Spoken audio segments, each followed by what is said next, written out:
Script എന്റെ ക്യാരക്ടറിനെ പറ്റി പറയുന്നതിനേക്കാൾ എനിക്ക് അപ്പുപിള്ളയുടെ ക്യാരക്ടറിനാണ് എക്സൈറ്റ്മെന്റ് കിട്ടിയത്. ട്രെയിലറിലും ആ ഒരു ഫീൽ. അതാണ് എനിക്ക്. ബാഹുൽ ആണ് ഇതിന്റെ സ്ക്രിപ്റ്റ് ചെയ്തിട്ടുള്ളത്, ഇതിന്റെ DOP ആണ് ബാഹുൽ. അപ്പൊ ഇവര് വന്നിട്ട് ആദ്യം എൻ്റെ അടുത്ത് ഈ സിനിമ പറഞ്ഞു തുടങ്ങുമ്പോൾ ശരിക്കും നമ്മൾ ഈ സിനിമയെ ഫോളോ ചെയ്യുന്നത് അപ്പുപിള്ളയുടെ എൻ്റെ അച്ഛൻ്റെ ക്യാരക്ടർ എന്നാണ്. ആ അച്ഛനെ വളരെയധികം സ്നേഹിക്കുന്ന, ബഹുമാനിക്കുന്ന, അച്ഛൻ്റെ കൂടെ തന്നെ നിൽക്കുന്ന ഒരു മകനും മകൻ്റെ ഭാര്യയും ആ വീടിനോട് ചുറ്റുമുള്ള കുറേ കാര്യങ്ങളും, നമ്മുടെ വീടുകളിലൊക്കെ നമ്മൾ മാത്രം അറിയുന്ന കുറേ കാര്യങ്ങളുണ്ട്. അപ്പോൾ ആ കാര്യങ്ങളുടെ ഡെപ്ത് കൂടിയും കുറഞ്ഞും ഒക്കെയാണ് ഇരിക്കുക. ഈ വീട്ടിൽ സംഭവിക്കുന്ന കുറേ കാര്യങ്ങളും സംഭവിച്ച കുറേ കാര്യങ്ങളും ഇതിനെ ചുറ്റിപ്പറ്റിയുള്ള ആളുകളും അങ്ങനെയൊക്കെ വരുന്ന ഒരു കോംപ്ലിക്കേഷൻ ഉണ്ട്. അപ്പോൾ അതിനെ ബേസ് ചെയ്തിട്ടാണ് ബാഹുലി സ്ക്രീൻ പ്ലേ ഡെവലപ്പ് ചെയ്തത്. ഞാനിത് വായിച്ചു തുടങ്ങുന്ന സമയത്ത് ഈ അപ്പുപിള്ളയുടെ കൂടെ നമുക്ക് ട്രാവൽ ചെയ്ത് തുടങ്ങുമ്പോൾ ഇതൊരു ഫാമിലി സിനിമയിൽ നിന്ന് മാറി ഒരു ത്രില്ലർ സ്വഭാവത്തിലേക്ക് പല സമയത്തേക്കും പോകുന്നുണ്ട്. ആളുകൾക്ക് ഒരു എക്സൈറ്റ്മെന്റ് ഉണ്ടാക്കുന്ന, ഒരു edge of the seat experience കൊടുക്കുന്ന കുറേ സിറ്റുവേഷൻസ് ഇതിൻ്റെ അകത്തുണ്ട്.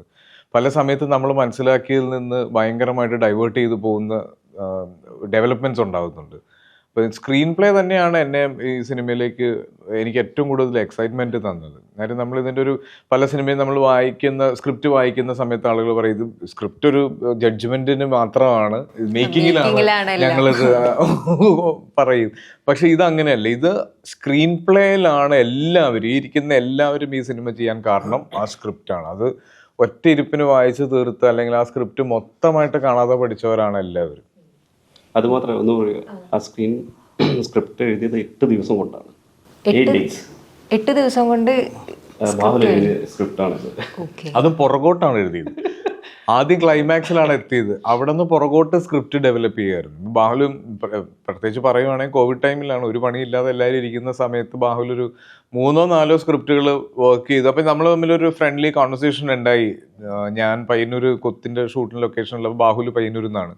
അപ്പം എന്നെ വിളിച്ചിട്ട് ഇങ്ങനെ ആസിക ഞാനിവിടെ ഉണ്ട്, ഫ്രീ ഉള്ളപ്പോൾ നമുക്കൊന്ന് കാണാം, ഞങ്ങളൊരു സബ്ജക്റ്റ് പറയാം എന്ന് പറഞ്ഞു. അപ്പോൾ നല്ല ഭയങ്കര ഇൻട്രസ്റ്റിംഗ് ആയിട്ടുള്ള സിനിമാ ചർച്ചകൾ എപ്പോഴും ബാഹുലുമായിട്ടും ഡിജിത്തായിട്ടും ഉണ്ടാവാറുണ്ട്. കക്ഷി അമ്മിണിപ്പിള്ള എൻ്റെ വളരെ ഫേവറേറ്റ് സിനിമകളിലൊന്നാണ്. എനിക്ക് ഇഷ്ടപ്പെട്ട ഒരു രാഷ്ട്രീയം പറയുന്ന ഒരു സിനിമയാണ്. പക്ഷെ അത് അന്ന് അത്ര ശ്രദ്ധ നേടിയില്ല. സിനിമ റിലീസായി പിന്നീടായിരുന്നു ആ സിനിമയെ പറ്റി ആൾ ഡിസ്കസ് ചെയ്തത്. അപ്പം അന്നു മുതൽ ഞാനും ഡിഞ്ചിയും ബാഹുലും പറഞ്ഞിട്ടുണ്ട്, നമ്മൾ ഇനിയൊരു സിനിമ ചെയ്യുമ്പോൾ അതിൻ്റെ മുകളിൽ നിൽക്കുന്ന ഒരു സിനിമയായിരിക്കണം, അത് അർഹിക്കുന്ന രീതിയിൽ തന്നെ എത്തിക്കാൻ പറ്റുന്ന ഒരു പ്രൊഡക്ഷൻ ടീമിൻ്റെ കൂടെ ആയിരിക്കണം. അപ്പം അങ്ങനെ കുറേ നീണ്ടുപോയി. ഇതുപോലെ കോവിഡ് കഴിഞ്ഞൊരു സമയത്ത് വന്ന് എൻ്റെ അടുത്ത് ഒരു എലമെന്റ് എന്നുള്ള ഒരു തോട്ട് പറഞ്ഞു. ഞാൻ പറഞ്ഞു എനിക്കിത് മൊത്തം കേൾക്കണം എന്ന് പറഞ്ഞു.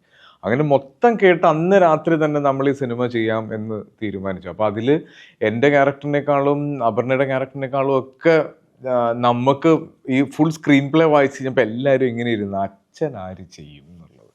അപ്പോൾ അതിലേക്ക് എത്തിപ്പെട്ട് കുട്ടേട്ടനിലേക്ക് എത്തിക്കഴിഞ്ഞപ്പോഴാണ് ഞങ്ങൾക്ക് ആ കോൺഫിഡൻസ് കിട്ടിയത്. കാര്യം കുട്ടേട്ടന് നമുക്ക് ഏത് പ്രായവും കാണിക്കാം സിനിമയിൽ. ഞാൻ പൂക്കാലം റിലീസായി, അതെ, ഈ 2 സിനിമകളും കണ്ടതിന് ശേഷമാണ് ഞാൻ കുട്ടേട്ടൻ്റെ കൂടെ ജോയിൻ ചെയ്യുന്നത് ലൊക്കേഷനിൽ. അപ്പോൾ കാണുമ്പോൾ ഞാൻ പൂക്കാലം കണ്ട എക്സൈറ്റ്മെന്റിലാണ് കുട്ടേട്ടനെ കാണുന്നത്.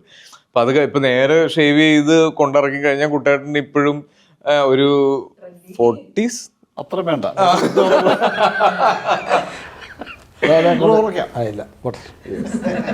ഇതിൽ കുട്ടേട്ടൻ്റെ തന്നെ നമ്മുടെ ബാഹുല് ഇത് എഴുതുമ്പോൾ ക്യാരക്ടർ റെഫറൻസ് ആയിട്ടുള്ള ലെജൻഡറി ആക്ടേഴ്സിൻ്റെ എല്ലാമാണ് റെഫറൻസ് എടുക്കാറ്. അപ്പോൾ ആ സമയത്ത് പിള്ള സാറിൻ്റെ റെഫറൻസ് ആയിരുന്നു അപ്പുപിള്ള എന്ന് പറഞ്ഞ ക്യാരക്ടറിന് കൊടുത്തത്. അപ്പോൾ കോയിൻസിഡൻസ്ലി ലാസ്റ്റ് കറക്റ്റായിട്ട് കുട്ടേട്ടനിൽ എത്തിപ്പെട്ടു എന്നുള്ളതാണ്.